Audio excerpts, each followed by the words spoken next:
syukurilah wa nikmatilah wala quwala illa billah mabadah matur nuwun. Iya iya Yen duwe tekad niat iki dibarengi karo kanan ya disyukuri ya no.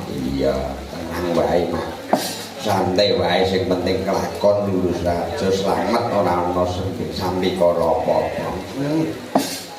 Matur nuwun Nduk dene Gusti ingkang Maha Kawasa sing maringi barokah umur sing dawa, barokah kapitayan momong anak bojo, urip-urip budaya Jawa sing adiluhung Nduk. Iya Mak iki kok beda karo kahanan. Bedane piye? Bengi iki kok kahanane kok jendan wae iki kepiye? Lho ngene Nduk ya. Aku tak ngon kondo. Udan kuwi barokah Nduk. Merga mayoritas, hampir mayoritas warga masyarakat sing mapan ana Kismantara ya kuwi ana leladan Kabupaten Wonogiri kuwi ing antarane pejabat karo Among Kisma kuwi isih akeh para Among Kisma. Tegese Wong tani Nduk.